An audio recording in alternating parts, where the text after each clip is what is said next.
The night was silent, yet heavy with dread. The army of the Assyrians, mighty and proud, had encamped against the walls of Jerusalem. Their banners fluttered in the wind, their shields gleamed under the moonlight, and their campfires cast long, flickering shadows. Every soldier was confident. Every general was certain of victory.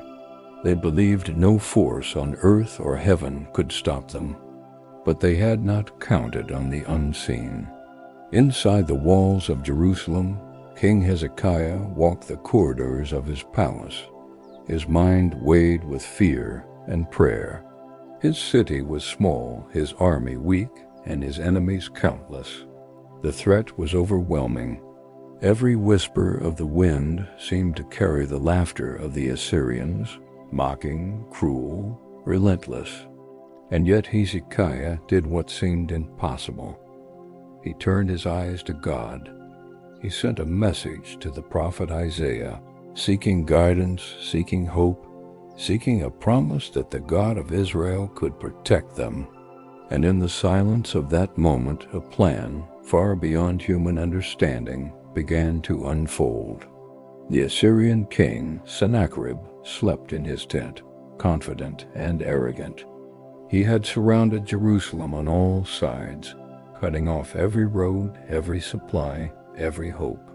His generals whispered siege engines, ladders, and conquest. His soldiers laughed, unaware that their fate was already sealed. Then, in the darkness, it began. A figure appeared, sudden and terrifying. Invisible to mortal eyes, yet its presence was undeniable. Wings stretched wide, eyes burning like coals, a sword of fire gripped in its hand. The angel of the Lord had descended, and with one sweep of judgment, it moved through the camp. The first soldier fell without a sound. The second dropped beside him, stiff, eyes wide in terror. The night air grew thick with a strange, suffocating force. Whispers turned to screams. The ground, once solid beneath their feet, seemed to shudder. Torchlights flickered and died. The army, strong and invincible, was paralyzed with fear. By the time dawn broke over the hills surrounding Jerusalem, 185,000 soldiers of Assyria lay lifeless, fallen as though struck by the hand of death itself. Not by sword, not by arrow, not by siege, but by the angel of God. One night, one divine stroke. Sennacherib awoke to horror. His tents were empty, his soldiers gone. His generals had vanished.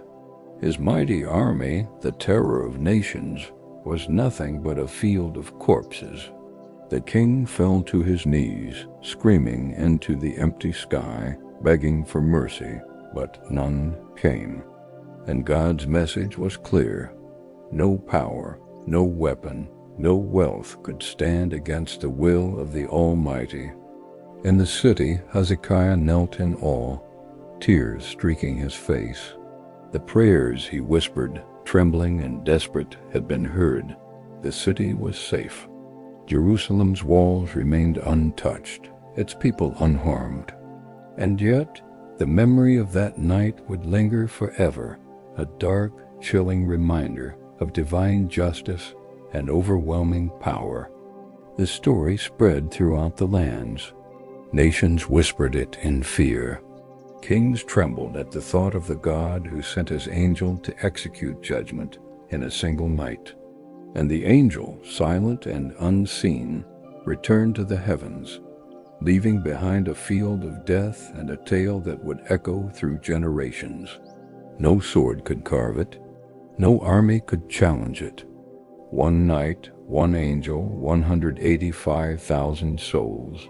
The divine power of God displayed in terrifying, incomprehensible glory. And the world learned this truth. Those who defy the Lord, those who rise in pride and cruelty, may be struck down before the dawn, not by men, but by heaven itself. And that is how the angel of the Lord executed his judgment. leaving terror and awe in the hearts of all who would hear the story.